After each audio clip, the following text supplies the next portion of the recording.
What's up, everybody? It's Big Boy Rabbit, Mississippi Milsurp.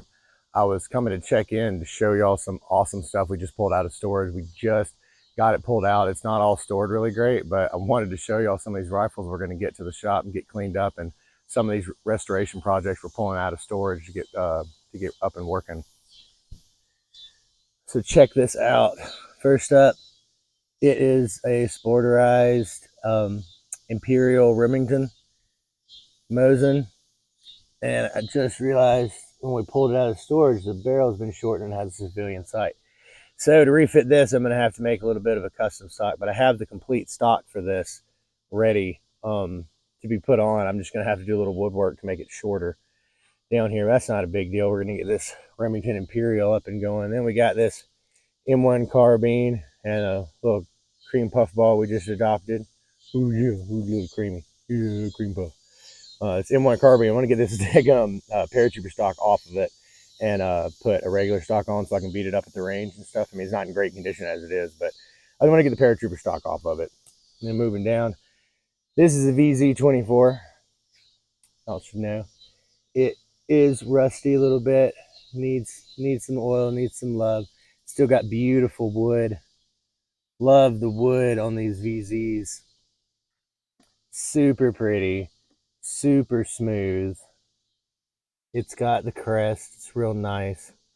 The VZ24. This side's really decent. It's got the side to carry on a horse, cavalry carry across your back, so the bolt doesn't dig into your back or the trigger guard doesn't dig into your back. It's 8mm Mauser, and I got the crick bayonet for it. And this thing is super cool, not a little cream puff. This is a Remington rolling block 7mm Mauser. I don't know a whole heck of a lot about it. I got one source I had read at one point said they were used in World War I in the English Channel. The submarine hunters used them. I don't know how accurate it is because I couldn't find any other sources, and I'm pretty sure that, I mean, this was used because it was rechambered to 7mm Mauser. If anybody has any information on these Remington rolling block carbines, I would love to know. It's got all the stuff for saddle rings to be used on a horse. Maybe the Turkish Ottomans used it. I don't know. I truly don't know. I know the rolling block was used all over the world. So if anybody has any information on the 7mm Mauser Remington rolling block carbine, much appreciated. And then, I mean, you can see it's rusted. We got a restoration to do to it.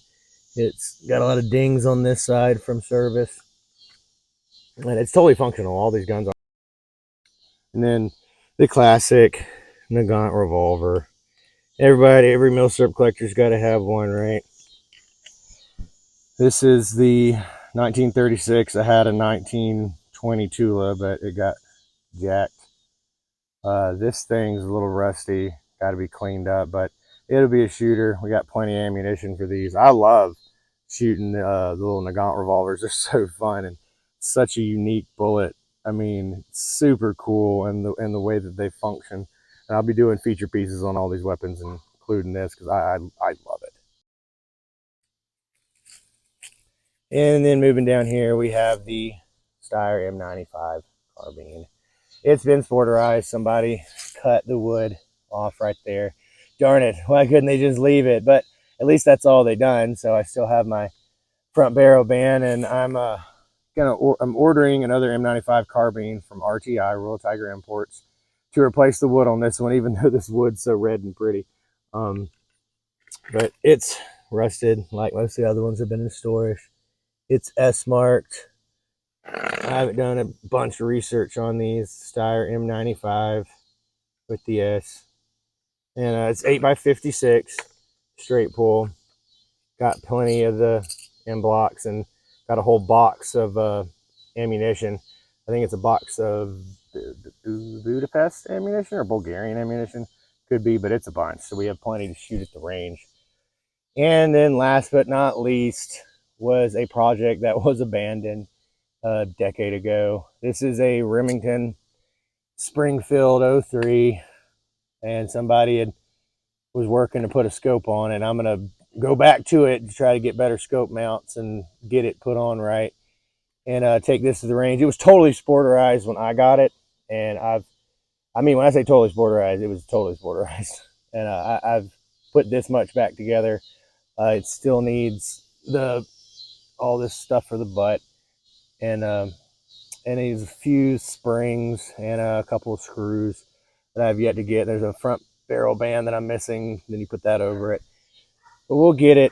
We'll get it, and we're going to get it to the shop and get this thing so we can take it to the range. Because I love me some Springfields. I mean, this is a Remington, not a Springfield. But if you can't notice, I collect Remingtons. It's Remington, Remington, Remington. And I got a Remington LaBelle that will be coming out to be restored. It was one of the commercial, not LaBelle. Remington made LaBelle rifle, and I don't think that they were delivered in World War One. So then Remington had a bunch of these 8mm LaBelles, and like, what do we do with them?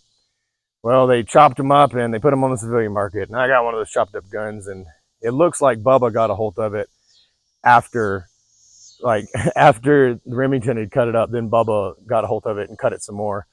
But we're gonna get it refitted so we can get that Remington LaBelle up and get it to the range.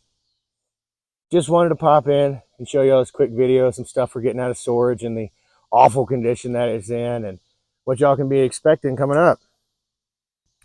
So as always, don't forget to like, comment, subscribe, and bayonet that bell for more content.